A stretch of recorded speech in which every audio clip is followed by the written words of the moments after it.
ಮೊದಲನೇದಾಗಿ ನಮ್ಮನ್ನೆಲ್ಲನ ಸೃಷ್ಟಿ ಮಾಡಿದ ಭಗವಂತನಿಗೆ ನಮನಗಳನ್ನು ಅರ್ಪಿಸ್ತಾ, ನಿಮ್ಮ ಎಲ್ಲಯ ಪ್ರೀತಿಯ ಮೋದಿಜಿಯವರಿಗೆ ನಾವೆಲ್ಲರೂ ನಮನಗಳನ್ನು ಅರ್ಪಿಸೋಣ. ಕಾರಣ ಮಹಿಳೆಯರ ಬಗ್ಗೆ ಎಷ್ಟು ಕಾಳಜಿ ಇದೆ ಅವರಿಗೆ ಅಂತ, ಎಷ್ಟು ಮಮತೆ ಇದೆ ಅಂತೇಳಿ. ಸೊ ಅದರಿಂದ ಅವರು ಬಹಳ ಇದಕ್ಕಾಗಿ ಮಹಿಳೆಯರು ಮುಂದೆ ಬರಬೇಕು ಅಂಥೇಳಿ ತುಂಬ ಅವರು ಶ್ರಮ ವಹಿಸಿ ಅನೇಕ ರೀತಿಯಾದಂಥ ಯೋಜನೆಗಳನ್ನು ತಂದು ನಮ್ಮನ್ನೆಲ್ಲ ಮುಂದೆ ತರಲಿಕ್ಕೆ ಭಾಳ ಶ್ರಮ ಪಟ್ಟಿದ್ದಾರೆ. ಸೊ ಅದರಿಂದ ನಾವು ಒಂದು ಹೇಳಂತಂದರೆ, ಎಲ್ಲ ರಂಗದಲ್ಲೂ ನಮ್ಮವರಿದ್ದಾರೆ. ಎಲ್ಲ ರಂಗದಲ್ಲೂ ಅಂದ್ರೂ ಸಹ ಪಂಚಾಯತಿಯಲ್ಲಿ ಮೊದಲು ನಾವು ಅದಕ್ಕಾಗಿ ತುಂಬ ಹೋರಾಟ ಮಾಡಿದ್ವಿ. ಮಹಿಳೆಯರು 33% ಬರಬೇಕು ಎಲ್ಲ ರಂಗದಲ್ಲೂ, ಎಲ್ಲ ಸ್ಟೇಜಲ್ಲೂ ಅಂತ. ಮೊದಲನೇದಾಗಿ ಪಂಚಾಯತಿನಲ್ಲಿ, ಗ್ರಾಮ ಪಂಚಾಯತಿಯಲ್ಲಿ ಬಂದರು, ಮತ್ತು ಇದರಲ್ಲಿ ಜಿಲ್ಲಾ ಪಂಚಾಯತಿ, ತಾಲೂಕು ಪಂಚಾಯತಿ, ರಾಜ್ಯ ಪಂಚಾಯತಿ ಲೆವೆಲ್ನಲ್ಲಿ ಬಂದರು. ಆದರೆ ವಿಧಾನಸೌಧದಲ್ಲಿ ಇರ್ತಕ್ಕಂಥ ಒಂದು ಇದರಲ್ಲಿ ಬರಲಿಲ್ವಲ್ಲ ಅಂತ ಒಂದು ತುಂಬ ಯೋಚನೆ ಇತ್ತು. ಅದಕ್ಕಾಗಿ ತುಂಬ ಒಂದು 20 ವರ್ಷದ ಹಿಂದೆ ತುಂಬ ಹೋರಾಟ ಮಾಡಿದ್ವಿ. ಅಂದರೆ ಸುಮಾರು 90ರಿಂದ 2000 ಒಳಗಡೆ ತುಂಬ ಹೋರಾಟ ಮಾಡಿದ್ವಿ.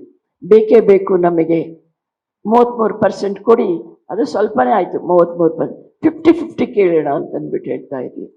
ಆದರೆ ಅದು ಆಗಲಿಲ್ಲ. ಆದರೆ ಈಗ ಮೋದಿಜಿಯವರು ಇದನ್ನು ನಮಗೆ ತಂದು ಕೊಡ್ತಾ ಇದ್ದಾರೆ.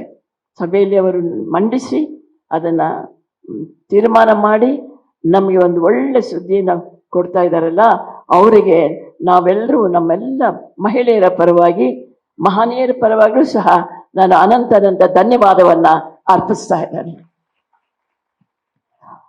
ನಾರಿ ಶಕ್ತಿ ಎಷ್ಟಿದೆ ಅಂಥೇಳಿ, ಆ ನಾರಿ ಶಕ್ತಿ ಅನ್ನೋದೊಂದು ಆ ಒಂದು ಅವರು ಹಿಡಿತದ ಮಾತಿನಲ್ಲಿ ನಮಗೆ ಗೊತ್ತಾಗತ್ತೆ ಅವರು ಎಷ್ಟು ಮಹಿಳೆಯರಿಗೆ ಮಹತ್ವವನ್ನು ಕೊಡ್ತಾ ಇದ್ದಾರೆ ಅಂತ ಹೇಳ್ಬಿಟ್ಟು.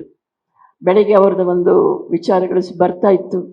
ಸೊ ಈಗಲೂ ಸಹ ನಾವು ಇಲ್ಲಿ ಬಂದಾಗಲೂ ಸಹ ವಿಚಾರ ಮಾಡ್ತಾ ಇದ್ವಿ, ಮಹಿಳೆಯರಲ್ಲಿ ಮಂತ್ರಿಗಳಾಗಿ ಎಂಥ ಒಂದು ದಿಟ್ಟತನದಿಂದ ಮಾತಾಡ್ತಾ ಇದ್ರು ಇದ್ರ ಬಗ್ಗೆಗೆ ಅಂತ ಹೇಳ್ಬಿಟ್ಟು. ನಮ್ಮ ಶೋಭಾ ಕರಂದ್ಲಾಜೆಯವರು ಸಹ ಹಳ್ಳಿನಲ್ಲಿ ಹುಟ್ಟಿ ಡೆಲ್ಲಿನಲ್ಲಿ ಮಂತ್ರಿಗಳಾಗಿ ನಿಮ್ಮನ್ನೆಲ್ಲ ಪರಿಪಾಲನೆ ಮಾಡ್ತಿರ್ತಕ್ಕಂಥ ಶೋಭಾ ಅವರಿಗೆ ನಿಮ್ಮಲ್ಲಿ ಧನ್ಯವಾದ ನಡೆಸೋಣ. ಇನ್ನಷ್ಟು ಆರೋಗ್ಯ ಆಯುಷ್ ಕೊಟ್ಟು ಮುಂದುವರಿಲಿ ಅಂತ ಹೇಳ್ಬಿಟ್ಟು ನಾನು ಭಗವಂತನಲ್ಲಿ ಪ್ರಾರ್ಥಿಸ್ಕೊಳ್ತೇನೆ. ಸೊ ಇದರಲ್ಲಿ ಮಹಿಳೆಯರು ಎಲ್ಲ ರಂಗದಲ್ಲೂ ಇದ್ದಾರೆ. ಸ್ಪೋರ್ಟ್ಸಲ್ಲಿ ತಗೋತಾರೆ, ಮತ್ತು ಇದರಲ್ಲಿ ಜೈ ಜವಾನ್ ಅನ್ನೋದರಲ್ಲಿ ಅದರಲ್ಲಿ ಸಹ ಮುಂದುವರಿದ್ದಾರೆ. ಫ್ಲೈಟ್ ಇಲ್ಲಿ ಎಲ್ಲ ರಂಗದಲ್ಲಿದ್ದಾರೆ. ಸೈಂಟಿಸ್ಟ್ ಆಗಿದ್ದಾರೆ. ಎಲ್ಲ ರಂಗದಲ್ಲೂ ಸಹ ನಮ್ಮವರು ಹೆಚ್ಚು ಕಡಿಮೆ 30-32-50% ಇದೆ. ಕೆಲವರು ಅದಕ್ಕಿಂತ ಹೆಚ್ಚು ಇದ್ದಾರೆ. ಆದರೆ ನಮ್ಮದೊಂದೇ ಒಂದು ಕೋರಿಕೆ ಏನು ಅಂತ ಹೇಳಿದರೆ, ಇದ್ರೂ ರಾಜಕೀಯದಲ್ಲೂ ಸಹ ಲೋಕಸಭೆಯಲ್ಲಿ ಮತ್ತು ವಿಧಾನಸಭೆಯಲ್ಲಿ ನಮ್ಮ ಮಹಿಳೆಯರಿಗೆ 33% ಕೊಡಲಿ ಅಂತ ಹೇಳಿಬಿಟ್ಟು ನಾವೆಲ್ಲರಲ್ಲೂ ಪ್ರಾರ್ಥಿಸ್ಕೊಳ್ಳೋಣ. ಆ ಬಿಲ್ಲನ್ನು ಪಾಸ್ ಮಾಡಲಿ, ನಾವೆಲ್ಲ ಅದಕ್ಕೆ ಉತ್ತೇಜನ ಕೊಡ್ತೀವಿ ಅಂತೇಳಿ ನನ್ನ ಮಾತನ್ನು ಮುಗಿಸ್ತಾ ಇದ್ದೀನಿ. ಜೈ ಹಿಂದ್, ಜೈ ಕರ್ನಾಟಕ ಮಾತೆ. ಭಾರತಾಂಬೆಗೆ ಒಂದು ಘೋಷಣೆ, ಭೋಲೋ ಭಾರತ್ ಮಾತಾ ಕಿ, ಭೋಲೋ ಭಾರತ್ ಮಾತಾ ಕಿ, ಭೋಲೋ ಭಾರತ್ ಮಾತಾ ಕಿ. ಧನ್ಯವಾದ.